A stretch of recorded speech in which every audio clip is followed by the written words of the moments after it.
Before we begin, a quick content note. Today's conversation includes some reflections on family violence and systemic racism. Please take care while listening and engage with the episode in whatever way feels right for you. Listener discretion is advised. Hi, everyone, and welcome to episode 7 of Cities of Tomorrow podcast. I'm your host, Dr. Hamed Tavakoli, and today we will explore why cities are not shaped by plans alone. Cities are also shaped by relationships, negotiations, partnerships, trust, and the way people work together. My guest today has spent her career understanding how we can negotiate our way through cities. Sarah Patterson is a strategic designer, accredited partnership broker, and founder of Good Cartel Consulting. Already fantastic. Through her work across government, design, the built environment, and systems change, she helps leaders build the partnership needed to tackle society's most complex challenges. Today, we are exploring power, collaboration, and the invisible relationship that shape our cities. Sarah, welcome to the show. Let's start with the first question. Sure. You've written that you've grown up in North Queensland in a context marked by violence and racism, taught you to read power dynamics closely. First of all, could you please give us a background on that sort of violence and racism components? And was there a particular moment or place where you first felt that power at work? Yeah. Thanks, Hamid. That's a big question to start with, and one that's quite heart felt for me. But let me just share a little bit about where I grew up. I grew up in a town in North Queensland called Townsville. It's very far north, much further than Brisbane. So for anyone who's not that familiar with Queensland, it's somewhere between Cairns and Brisbane. It's just before you would start to call yourself far north Queensland. And I grew up in an area where uh, it was a fairly kind of low socioeconomic environment. And I went to school with an incredibly diverse group of humans. And some of my best friends were from the Torres Strait Islander Wow. um, family, and I spent a lot of time hanging out with them, fishing, hanging out on the rocks, exploring the rivers together.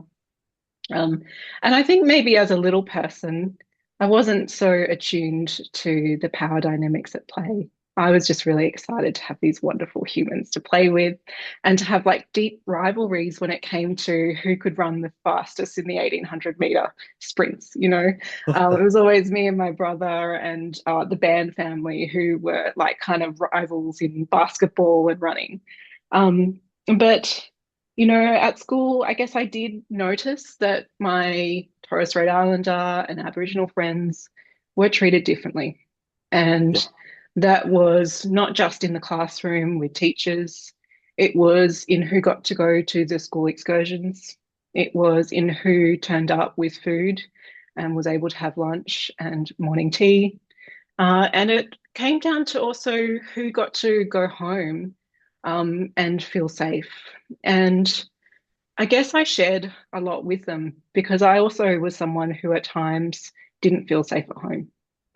And it probably wasn't until I moved to Canberra in my early teenage years that I Wow. started to really understand the power dynamics that were at play in that city. Townsville for a long time has had a reputation as one of the most racist cities in Australia. And not everyone, but some people who live there really wear that as a flag of pride. And, growing up in that context and not really understanding any other normal, I absolutely inherited bigoted and racist traits. As a very young person, it was imprinted in my body and in my mind.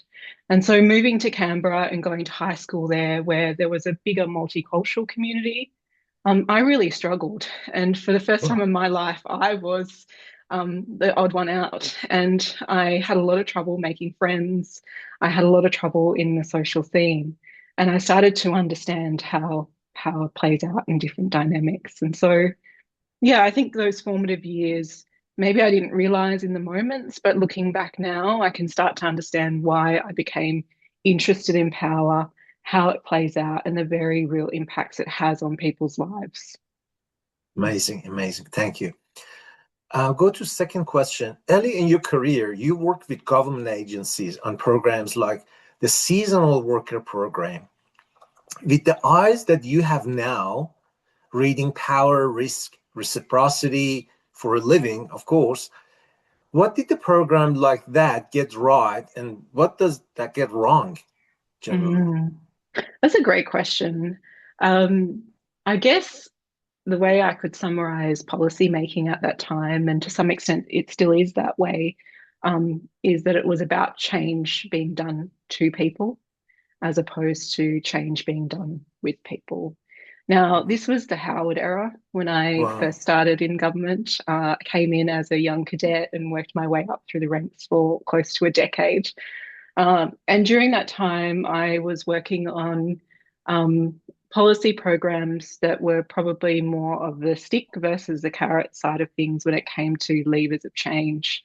Um, and probably about 10 years after coming out of that context, it started to unravel for me this idea that even with good intent, there can still be harm.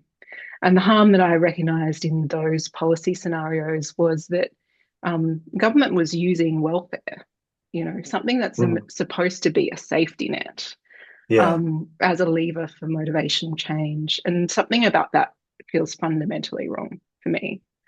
And so I guess that's kind of sums up that era of policy making.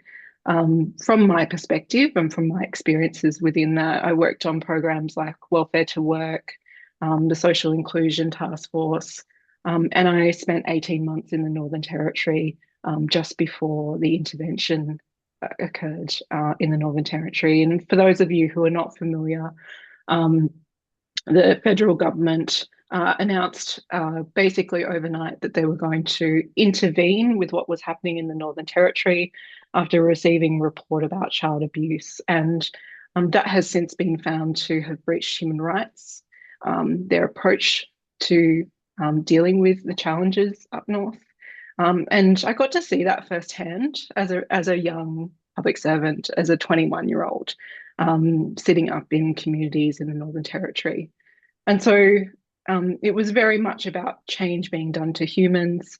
I think it's absolutely improved since then. The clients that I work with across government are very much more focused on how to do change with. They haven't quite got there yet. yeah, There are examples, but I would say they are few. If you look at the energy transition and what's happening now, again, that is fundamentally about change being done to people, and not centering people and their experience and thinking about the assumptions we have about how people will change to accommodate a new energy system. that's right. A very, very nice narrative that you're gonna change instead of changing people, change with people. This Yeah, is amazing. Yeah, thank you so much. yeah. Let's move on to the another part of your life. You moved through a number of architecture projects, handling multi-million dollar budgets before this. In one example, tell us how the partnership power negotiations, challenges, and reciprocity trade-offs you managed created a better built environment. It's a great question. Look, I would have to say I don't have an example from architecture of that happening, and it's precisely the reason why I'm not a practicing architect today. Um, the reason I left architecture is because I saw how external dynamics have immense power to dictate how we inhabit spaces and how we live. And by that, I mean things like developers and the margins that the people who finance them set. Those margins can really dictate what can be spent. And in my case, working on an incredible apartment multi-unit complex that was going to be one of the first solar passive buildings in Canberra, and seeing how developers' margins slowly whittled away the elements that made that building work, from the sunshades, and all of a sudden air conditioning was being considered to be put in. The windows that we had specified were changing. Yeah. And I started to kind of really understand that you can have the best intent as an architect, but there are so many external forces at play that challenge you every single day in your decision making. I also saw how little influence people have in general when it comes to the built environment. Very often, what I notice is that people are being given plans, renders, beautiful visions of what is happening to comment on. But to get to a point where you've got a plan and a render, you've resolved a lot of the big design questions already. So there's actually not a lot on the table. And so I left architecture because I wanted to try and shift that mentality from the outside in, and to think about how you better centre the voices of people who are going to inhabit those spaces. Absolutely, absolutely. Sarah, you've said those management consulting years taught you to think in gray. In your publications, every minute accounted for nothing superfluous allowed, not even collaboration. What does that mean? Can you please explain? Yeah, I mean, first of all, I don't think this phenomena of thinking in grey is unique to management consulting. Um, I think, 99% of the roles out there are incentivized around KPIs in management consultant. It's billable hours and revenue targets. But other people have constraints that they're dealing with. But I think a lot of the time that means that we are focused on what's tangible. Yeah. We're focused on the figures that we can provide. We're focused on the products that we can deliver. And what gets missing, and what I think is the kind of colour that gets us out of that grey space, is what we need to do to actually make change happen in the world, and that's relationship building, taking time to get to know each other, taking time to understand what's happening for the people who you're designing for, taking time to sit in nature, sit on a site and understand what's happening with the wind, with the weather, with the birds, with the grass, with the trees. Absolutely. And I called that time sort of the grey space time, because I got habitualized to a way of working, which I call kind of design light, where, to deliver these things constantly and to meet your clients' demands, you're kind of only fulfilling about, the first 20 or 30% of the design process. You're doing a bit of background research, you're trying to understand the problem, and then you're heading straight into ideation and solution. Yeah. When there's a whole nother part of design, which, anyone who's kind of been through the design discipline and has had a chance to apply it in architecture school or design school knows that the magic happens when you take that solution and then test and iterate and try to understand how far you can stretch it, and try to break it and actually break it and start again. And that is the part where the colour really comes back into design. And for me, there just wasn't a space to apply that level of design within consulting. Yeah, fair enough. Yeah, a really nice description of that. Sarah, at Think Place, you moved from a strategic designer to a general manager. So you've been a manager now. Running systems change, work across climate, energy, and family violence reform. What's the one partnership challenge that showed up in every single one of those systems, no matter how different the subject was? Yeah, I mean, I definitely did work across a lot of different domains. And I think the common thread in those domains was this focus on putting our effort into the tactical level work, producing plans, roadmaps, strategies, um, and perhaps forgetting to pay attention to what sits underneath that and what actually drives the way we coordinate our actions in the world, which I believe comes down to kind of the myths that sit within our, social psyche, the things that make up our values and belief systems. Um, and, so an example of a myth that I'm talking about might be that humans are separate from nature. Yeah. And, that myth has licensed a whole bunch of extraction and harm in our world. Um, and the problem is we're not talking about that myth. We're Yeah. talking about this kind of surface level action that we can take, focused at that tactical level, aligning our tactics. And, what we're getting when we do that is these very myopic or siloed responses to deeply complex problems.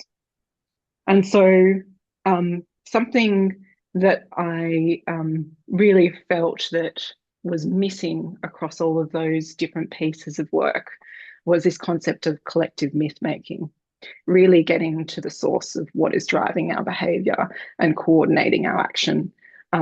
Because when we have a common myth to work around, we elevate beyond kind of the destination and we start to focus on kind of what is motivating us. And what that means is that so many more perspectives can be brought into the mix and understood. They don't necessarily have to align with the direction, but they can be motivated by the same thing. So, for example, we've got a lot of political division in our world right now. And if we were to think about that kind of tactical level, it's this person supports one nation, this person's a greenie, right? That's right. That's But right. we both know that there's something sitting underneath that that's not Yeah. working for anyone, you know? Exactly. And so, what is that myth that's driving this division? And I suspect it's probably something that we both have in common, something that we Yes. both fear, which is about what's happening in our future and who's going to look after us and how will I be able to look after myself. And so if we can start to get to that layer, um, I think that we might be able to push beyond kind of planning cycles, strategic planning cycles, policy cycles, and think a bit more long term. And for me, that was the partnership challenge in all of those contexts, is helping people to like dive into those myths a bit more and get uncomfortable. And again, going back to the grey space, there's not always time to dive that deep into things. It's uncomfortable. Our human brains want to go straight to the problem solving because we're wired for efficiency. And so that comes up in every single context I work in. Sarah, collective myth making. I really love this phrase. How does that work in a organization where the Mm. direction of an organization is different from that collective myth making? Yeah, and this is what I see all the time. There's an incongruence, right, Yeah, between a story that we all assign to when we join an organization, this sort of sense that there's enough alignment in our values, and this organization believes in some of the same things that I believe. And then you get into the belly of the beast and you're being invited into these strategic planning days. And it feels like you're an outsider. The ideas that you put up are just not going to land with what the organizational strategic direction says. Um, and this is where I think we probably need to do a lot more work around staring into the truth of are these actually something we're going to embody as an organization? And could we ever do it? You know, we build these beautiful mission statements and value statements, and we don't bother to go back and stress test them against the reality. And so the intent is there, and often it's really great intent. But we're just not ready for it as an organisation. We don't have the systems or tools or policies or the culture to get there. And that's okay. But how about acknowledging it and going, we are here and we want to be here? And how do we do that together? Absolutely. Thank you. Mm. Sarah, you led the community engagement for a state significant master plan on public land in Melbourne, where architects, landscape architects, urban designers, and First Nation experts were all in one room. Tell us more about that project. How did you manage to balance reciprocity, collaboration, and understanding in such diverse environment? Mm.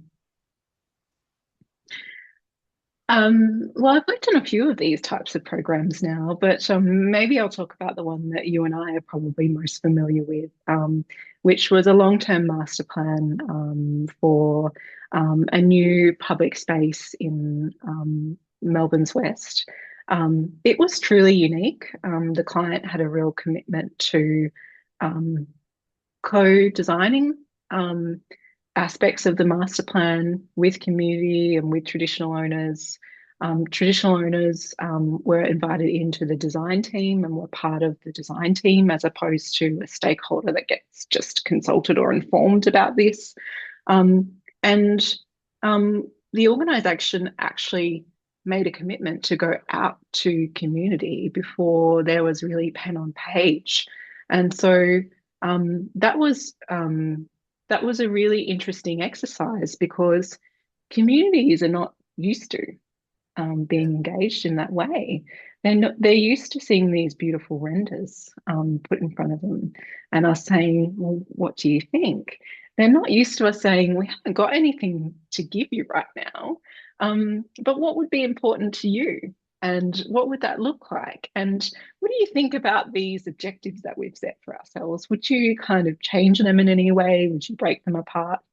And so um, it was, um, I think the work that I did was really sitting between community and the design team, awakening the imagination of community and helping them to kind of stretch that muscle and learn how to engage at that very formative stage of the process with very limited stimulus to respond to. And then for the design team, it was really about getting them to hold off for as long as they possibly can, even though they were so excited and ready to go, until we did have that kind of input from community about where to go to next. Um, and I think you sort of mentioned something about a common challenge or a problem that we needed to address. I mean, I guess there were no real arguments around that table. Everyone was very clear on where we wanted because the ambition was very clear. We had this shared motivation, um, which is what I talked about earlier. It wasn't necessarily like this destination that we had defined, but we had a motivation to create something that was truly unique and truly serve the needs of the community. And everyone was sort of able to use their own strengths towards that. But I think possibly the challenge that we had there goes back to that vision versus reality piece. You know, we were undertaking a lot of visioning exercises, and they were kind of devoid of reality.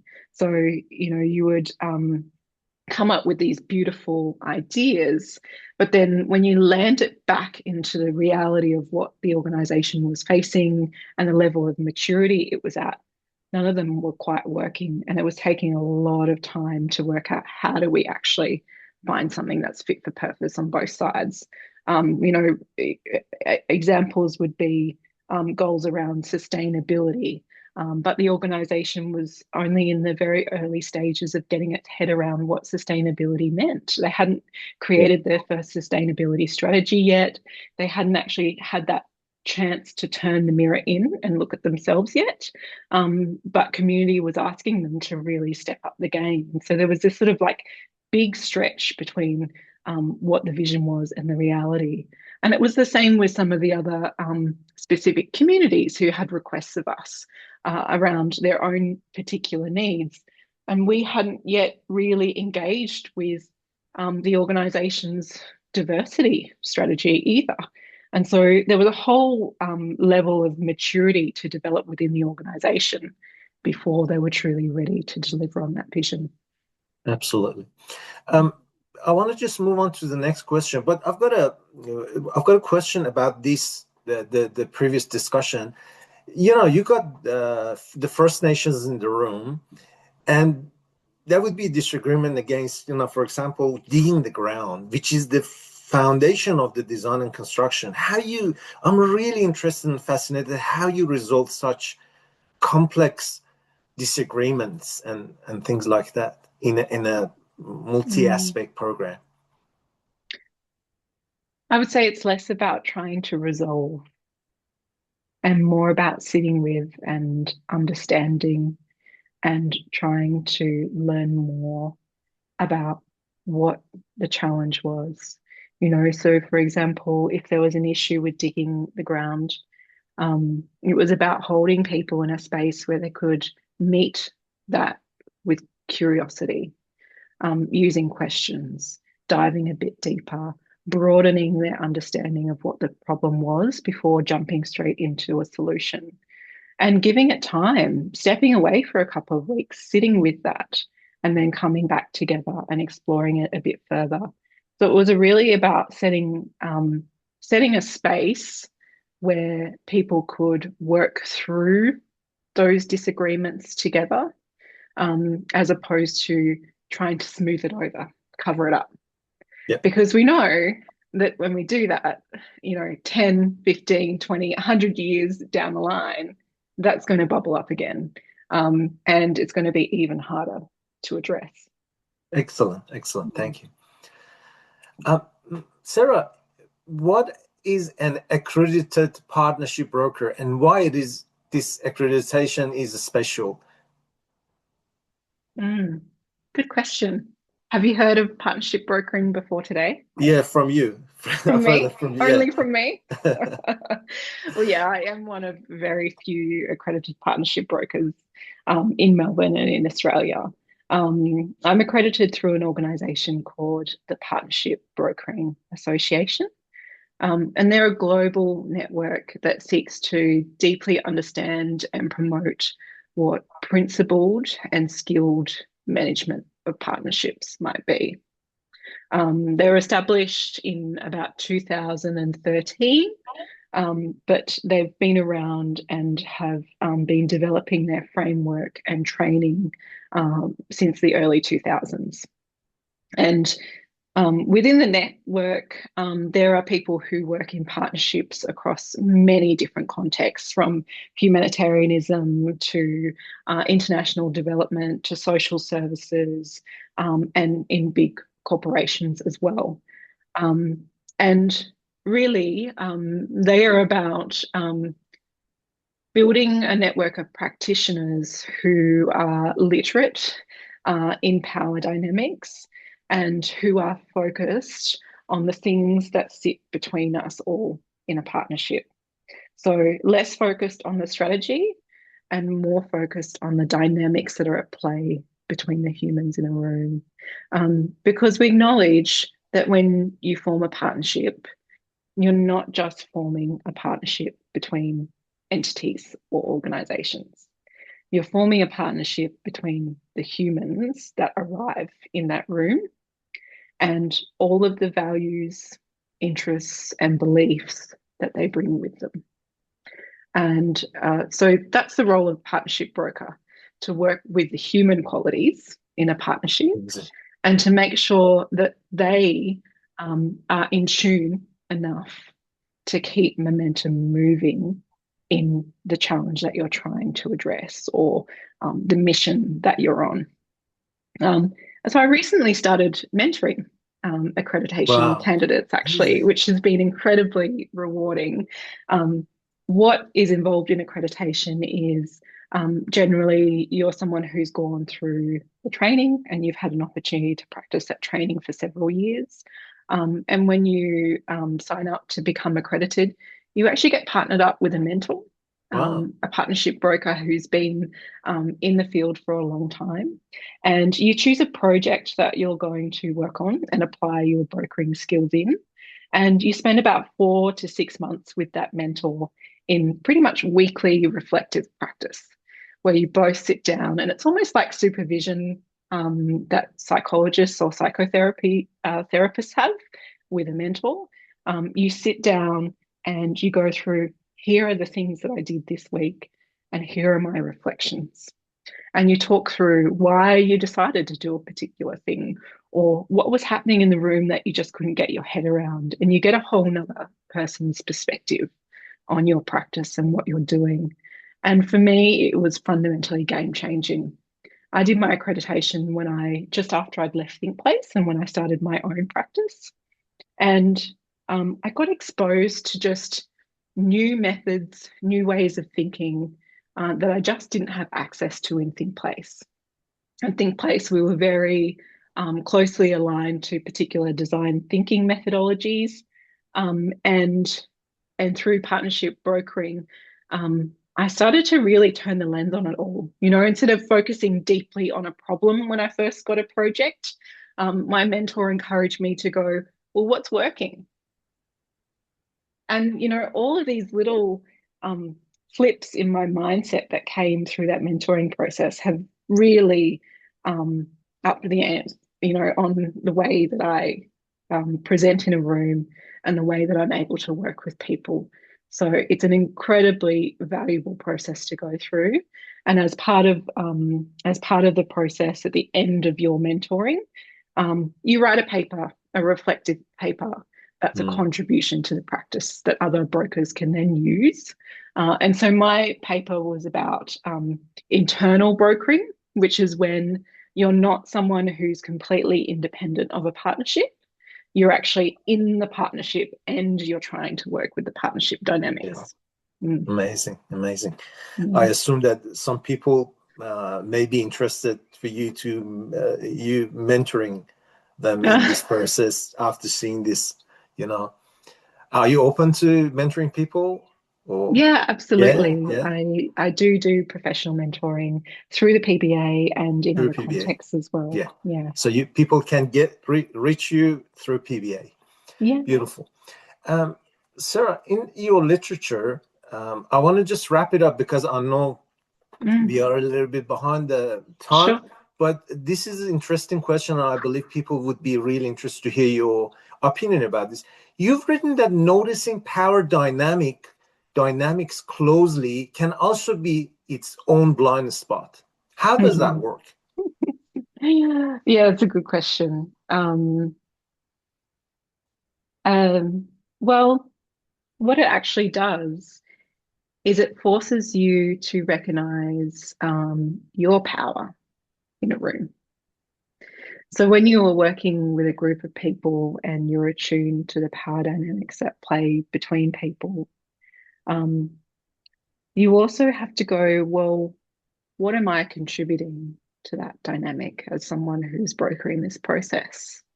And it wasn't until I started to study with PBA and learn more about power dynamics that I realized that as a facilitator for many years, I had been walking into rooms and facilitating processes completely unaware of the way in which I was swaying power in a room, how my own belief systems, how my own values, and how my own, fundamental drivers were influencing who got to speak, who was being invited to do things, how I was shaping activities.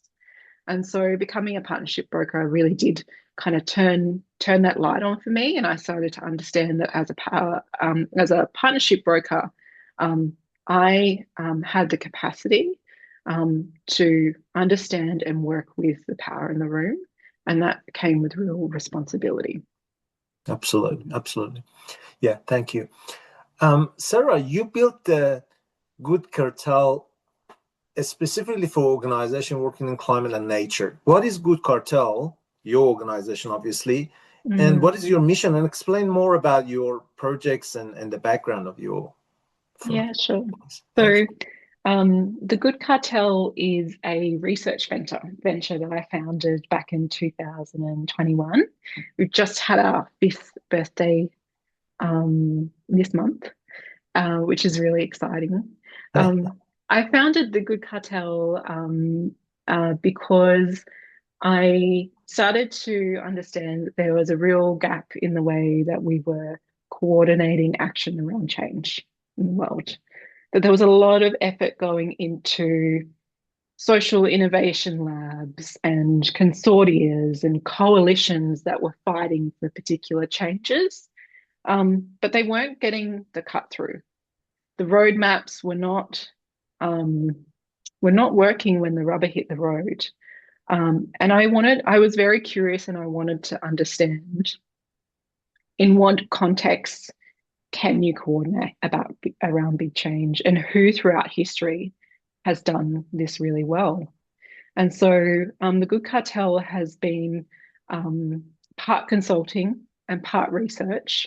The consulting business funds my research where I look into these actors. And for the last couple of years, I've been looking specifically at cartels, um, not just like the Mexican drug cartels, but also corporate monopolies and corporate cartels. Because what I noticed when I started to read through the history books was that they are incredibly effective at managing change through chaotic and uncertain scenarios. They are masters at risk taking.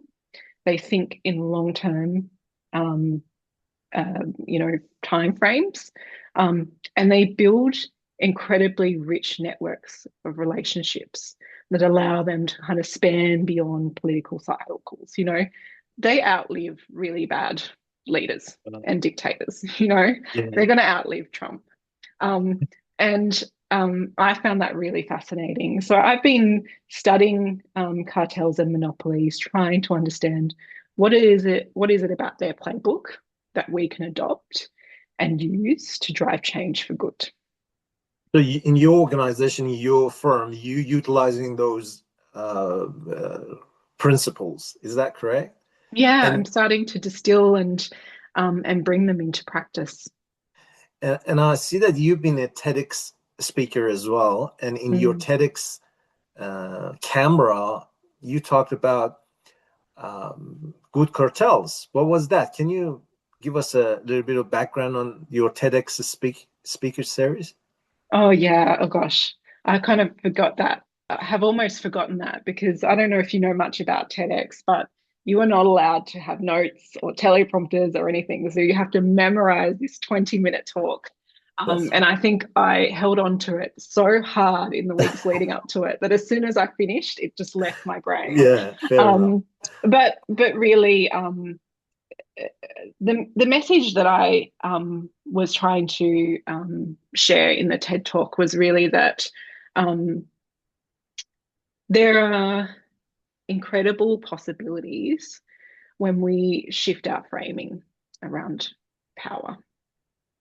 When we think about power now, fundamentally, we are thinking about power over most of the time. We're thinking about a tyrannical leader. We are thinking about government being in power. We are thinking about the people who have power over us. But I think what I learned from my research into cartels is that there are many different ways to perceive power. And in fact, that power over is probably one of the most fragile forms of power. If we think about the dictators throughout history, they have had to fight very, very hard for that power. And there is a more powerful form of it, which cartels have tapped into, and that is the power that we have with. And it's the power that you see in deep resistance movements. It's the power that First Nations people have had for millennia as they have had to kind of fight off the effects of colonialisation and resist. Yeah, And there is something really special about that power that I believe we need to tap into, be more fluent in, and use more. yeah, Mm. absolutely. Thank you so much. I'm sure that our audience would really enjoy getting back to your TEDx speaker and have a look. Mm. Um, this is the last question, Sarah, and I would like to ask you, you talk about wanting to be a good ancestor. In your literature, in your writings, I've seen that several times, a good ancestor. What does that mean? And if you wanted to send one message, only one message to people, citizens, professionals, agencies engaged in the built environment, because our discussion is mostly revolving around built environment, what would be that specific message? Well, I think it goes to what I just kind of talked about, that our power comes from relationship with each other. And that's not just humans, it's our relationship with the trees and the birds and the planet and the seasons and everything. But for city makers, I think it's important to understand that relationships span time as well. And I think to be a really effective city maker, we have to be in relation with the people who've come before and the people who will come in the future. And for me, being a good ancestor is about that. It's about thinking beyond our own lifetime when we're planning, and expanding the timeframes that we're thinking in. It's really difficult because humans actually have a psychological blind spot when it comes to time spans. It's actually quite hard for us to imagine the world beyond our own lifetime. And I think there's probably some kind of evolutionary reason for that. But for city makers, really, my message around being a good ancestor is to think about the generations to come. Make a space for them in your meeting room. Have a chair that's dedicated to a future person, and think about what the world is going to be like for them every time you're considering a decision. Amazing. Thank you so much, Sarah. This brings us to the end of the discussion. I hope that we can catch up another time later in the future for another episode. Thank you so much for your time, and talk to you later. Thanks, Hamed.